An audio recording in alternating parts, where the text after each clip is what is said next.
S2 വിദ്യാർത്ഥികളുടെ second series examinations നമ്മൾ നേരത്തെ പറഞ്ഞതുപോലെ 6, 7, 16 തീയതികളിൽ ഒരു ദിവസം 2 വിഷയം എന്ന നിലയിൽ നടത്തുവാൻ നിർബന്ധിതരായിരിക്കുകയാണ്.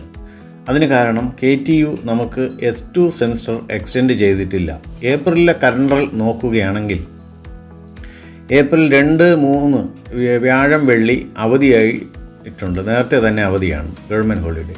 കൂടാതെ 8, 9, 10 നമ്മൾ നേരത്തെ നിശ്ചയിച്ചിരുന്നത് 6 മുതൽ 11 വരെയുള്ള തീയതികളിലാണ് S2വിൻ്റെ സെക്കൻഡ് സീരീസ് പരീക്ഷ നിശ്ചയിച്ചിരുന്നത്.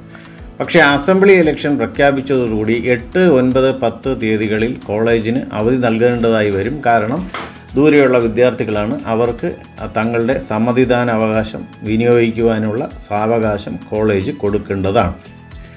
അങ്ങനെ വരുമ്പോൾ പിന്നെയുള്ളത് 13-ാം തീയതി മാത്രം ഒരു വർക്കിംഗ് ഡേ ആണ്. ഇത് ഒരുപാട് വിശേഷപ്പെട്ട ദിവസങ്ങളുടെ ഇടയിൽ വരുന്നതായതുകൊണ്ട് മിക്കവാറും വിദ്യാർത്ഥികൾക്ക് ഇതൊരു ആബ്സെൻ്റ് ആവാനുള്ള ചാൻസ് കൂടുതലായതിനാൽ പരീക്ഷ നടത്തുന്നത് 16-ാം തീയതിയിലേക്ക് മാറ്റുകയാണ്.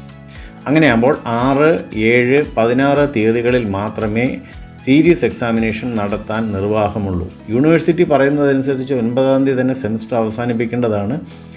9-ാം തീയതി അവസാനിപ്പിച്ചാൽ 6, ഒരു പക്ഷേ 17, 18 വരെ നമുക്ക് ഇൻറ്റേണൽ എൻട്രി ചെയ്യാനുള്ള സാവകാശം കിട്ടും.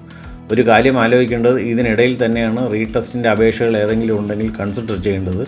അതുകൊണ്ട് നമ്മൾ ഒരു പക്ഷേ 17-ാം തീയതിയോ 18-ാം തീയതിയോ ഒക്കെ ആയിട്ട് റീടെസ്റ്റുകളും അതാത് ഫാക്കൽറ്റി റീടെസ്റ്റ് കണ്ടക്ട് ചെയ്ത് അതിൻ്റെ മാർക്കും കൂടെ ഉൾപ്പെടുത്തുന്നതായിരിക്കും. അപ്പോൾ കോളേജിൽ ഇങ്ങനെ ഒരു പരീക്ഷ 6, 7, 16 തീയതികളിൽ 2 വിഷയം വെച്ച് S2വിൻ്റെ സെക്കൻഡ് സീരീസ് നടത്താൻ നിർബന്ധിതരായിരിക്കുകയാണ്.